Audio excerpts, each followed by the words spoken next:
Hello, it is Carrie. I hope you are doing wonderfully today. I want to share with you a quick tip. I honestly, as I was getting ready to start filming this video, was trying to think about how I can describe this in a way that doesn't sound like one of those really ridiculous marketing articles that are like, my one fast trick for doing X, Y, and Z. But that aside, I do want to share with you one of my favorite tips for how you can form an intuitive connection with your tarot deck. Some of you are probably familiar with my Wild Unknown Tarot Card Meanings series. Over on my blog, I went through the cards of the Wild Unknown Tarot deck one by one and talked about my interpretations of the images and the potential meanings of the cards, completely unofficial, just my perspective. But I've had so many people reach out to me and tell me that they really enjoyed the series and that the series was really useful to them. And I've had a lot of people be impressed that I was able to forge that deep of a connection with the deck to be able to write those types of descriptions of how I view the meanings of the cards. So the trick that I'm going to share with you here today is essentially the entire basis for how I went about forming my posts for the Wild Unknown Tarot Card Meanings series. I want to kind of describe to you guys my trick, or the way that I formed the intuitive connection that I have with this deck, and the way that I've done it with other decks, and the way that you can do it with your decks. This is so simple, what I'm going to share with you. Some of you are going to think that this sounds like completely a no-brainer. I am not the first person to give this tip. I've come across it in several books and from several different tarot teachers. One in particular that comes to mind is 21 Ways to Read a Tarot Card, which is probably sitting, oh yeah, look, there it is, sitting on the shelf right behind me, by Mary K. Greer. So here it is. Here's the exciting tip that I have for you today, which is to simply get your tarot deck, get one individual card, and write down everything that you see in that card. That's it. So as I said, this sounds so obvious, but it is surprising when I speak with people who are trying to bond with their tarot decks. They've heard this tip, but it's really surprising how few people have actually sat down and done this exercise. And this kind of exercise is not useful to you if you simply hear it and pass it over in your head. It's only useful to you if you sit down and actually engage with it with your cards. I think you will be truly blown away if you try this exercise by how many details you notice when you really go through that card with a fine-tooth comb that you've never really processed before. When we're just kind of looking at the cards in passing, or even if we've studied the cards in some level of depth, there are so many little intricate details, especially depending on what deck you use, that your brain just kind of rides over unless you really get yourself to slow down and go through that image and sit with that image and be present with that image and describe everything that you're actually seeing in that image.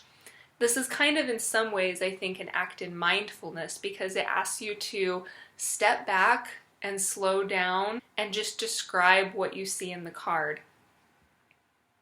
You'll probably notice a few things when you do this.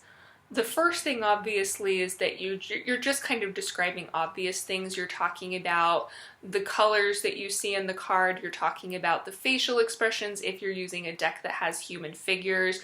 You're literally just dispelling out and very factually describing what you see. But as you go through that process of factually describing what you see, you'll find that certain little things catch your imagination, and there'll probably be things that maybe you had not noticed before you did this exercise. This is where the magic lies, was when you find those little things that kind of catch your attention and pique your curiosity. When you find those things, you can dive deeper into the symbolism of them. For example, if you're looking at a certain card and there is a strong prominence of a particular color, then you can think about, what does that color symbolize?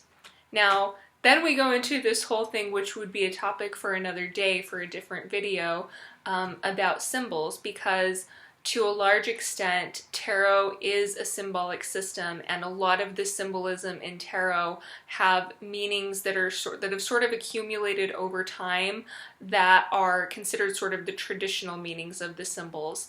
But what I'm asking you to do in this exercise is, while yes, it's still good to keep your traditional knowledge of symbolism intact, and that can kind of aid you in that process, what the aim is here is to intuitively connect you with the deck and to form your own unique relationship with the deck, so that instead of looking at a card and saying, well, I read in a book that this symbol means this, you can look at a card and that symbol actually speaks to you personally. It actually evokes something within you.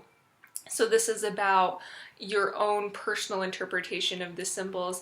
Again, not to discredit any sort of agreed upon or traditional view of the symbols, but to enhance that and to take that a step further by challenging yourself to connect with those things on a very personal one-on-one level.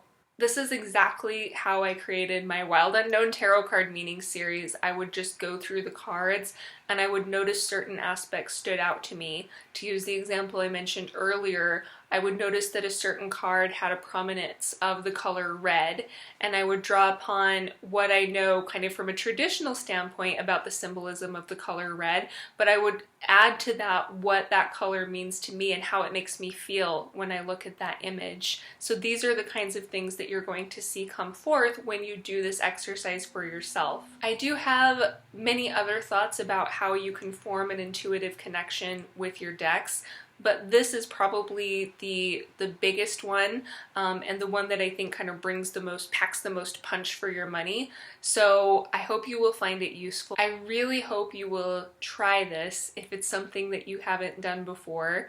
And I'd be interested to hear from you if this is a practice that you've done regularly with your tarot cards. I would like to know, is it something that for you has been as powerful as it is for me? And if it's not something that you've yet tried and you do plan to try it, it would be super cool for me to hear how that goes for you and if it sparks any aha moments for you. So please feel free to leave me a comment. I always really like hearing from you guys and feeling like I'm just not out alone in Cyberland. So please do let me know what you think and how this goes for you. Well, thank you so much for watching, and I will talk to you before too long. Bye!